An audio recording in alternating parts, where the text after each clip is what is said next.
Hi guys, I'm doing a planner lineup video for August. So we've just reached the end of One Book July and I'm going to do a full breakdown review of how I got on this year over on my blog.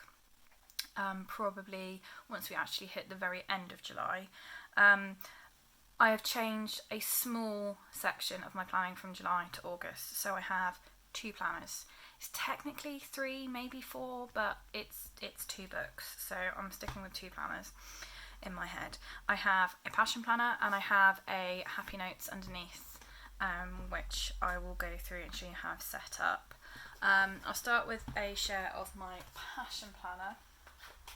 This is the new academic cyber blue medium passion planner.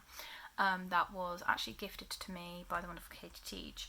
Now I did do a little overview of what I've done in it when I did my August setup video, which sadly the internet ate half of last 10 minutes and I can't find what's happened to it, so if you persevered, thank you.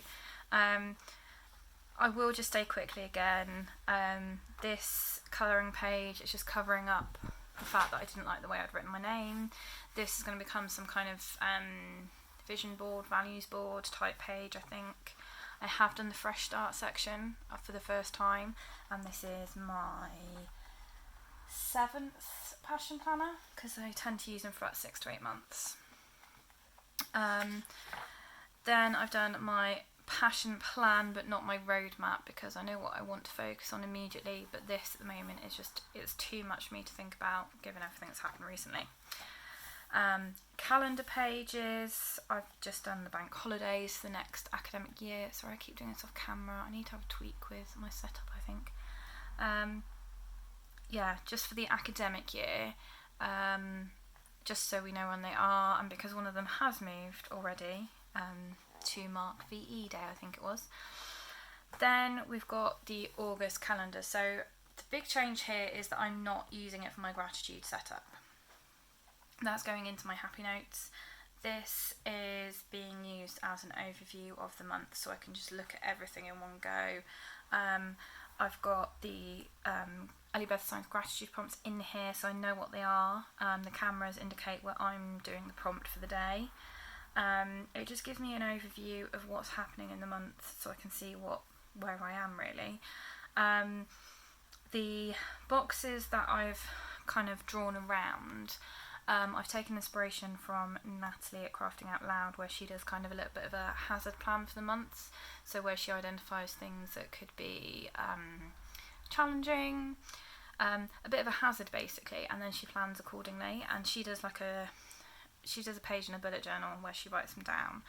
I did try that for part of July and I really struggled with it, whereas for me I thought actually drawing around the box so I know what days could be a bit of a trigger, then I can plan accordingly within the week.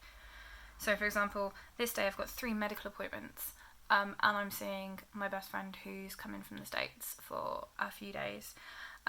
So that's going to be a busy day. That could well leave me feeling really quite exhausted for here and probably here. So if I'm then looking at I've got a blog post here and there, then I might need to write it here. That kind of thought process so I can get things adjusted in my head is something that I think could work. So we're trying it. The habit tracker, monthly goals and the headers have all come from one of the monthly dashboard sheets. That's the ones that are available in sort of Erin Condren colours. They're designed with the new Erin Condren monthly page in mind, but obviously I'm going to use them elsewhere because I don't have an Erin Condren. Then all I've done so far apart from that is I've done my first weekly setup. I've gone back to how I was using it before, setting out the anchor points in the week, having my this is my mental health checklist, which I borrowed from somewhere, about these things to keep you going during the week. And yeah, that's that really. The only other thing I've done in here is I've just indicated where the doc grid pages start and where the plain pages start.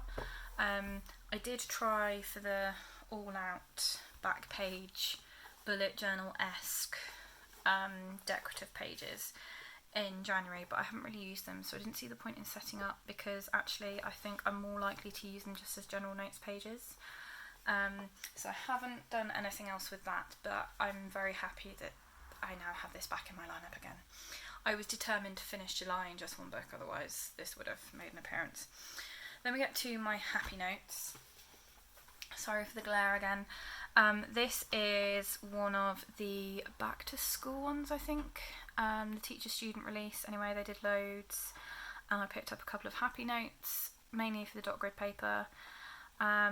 So I had a whole selection out earlier, umming and ahhing about whether I wanted to stay on the same cover, try a different one, and my husband went, I quite like that one, use that one. So I have done. So this is the dot grid paper that was in this notebook with the high tops down the punch lines. So I have a couple of sheets in here. Index page for now, I have transferred across, but it will probably change. Calendex page, I did say I was giving a go. I haven't added anything else to it, but then not a lot else has really come up since I had it. Then we get into the wellness pages. So I'm keeping my wellness planner going because I've loved that for July. So I just have my dashboard that I'm still kind of adding bits to and working on. This is where I'm going to record my gratitude challenge prompts. So I've got what the prompts are, and then I'll just fill in each box as I go. And I've gone with the lovely orange, purple and blue theme, and I was heartbroken because in my head when I did this it matched up that way, and then it didn't when I put the two pages together, but it's fine, we'll get there. Then we get to the first week. So this is as far as I've planned so far. So this is one of the filler pages from the wellness accessory pack. I saw them on someone else's Instagram page, and I was like, if I can only get that in America, I'm going to be mortified, because it just gives a nice structure to considering things for the week. And I managed to find them on Craftalia for a really good price. So it just has an overview for the week, which is really nice about thinking those priorities, thinking about the key tasks of the week, which I don't necessarily want to share with everybody. And then I've just done a little bit on the back where I'm going to have daily gratitude and a bit of space for other things. And then I've kept my setup fairly similar to what I've been doing. Hydration, food, exercise, out and about, sleep, screen time, self-care, today's win. It's pretty much the same. It's working really well. I've just gone for a warm theme this week. Last week was kind of quite a cool theme. This week's quite a warm one, just for a bit of contrast really. So that's as far as I've gone with those pages.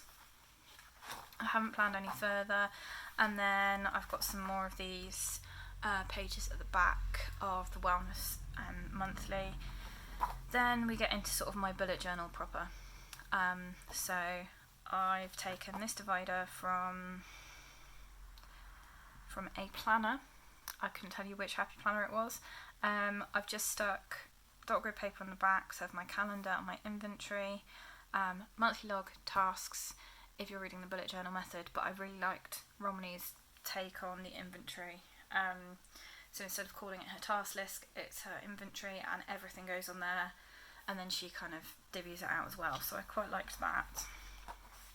Then I just have a variety of bits of pages, and then ready for my first daily on Monday. So although it's July, because I'm in August in my wellness planner, being in August in my bullet journal also makes sense. Then there's just a variety of dot grid paper, and then back here, this section, I've got my words. What are the words? I can't think of the words. Oh, my wellness reference stuff. So the notes and reminders on coping strategies and helpful thinking and all of that are in there.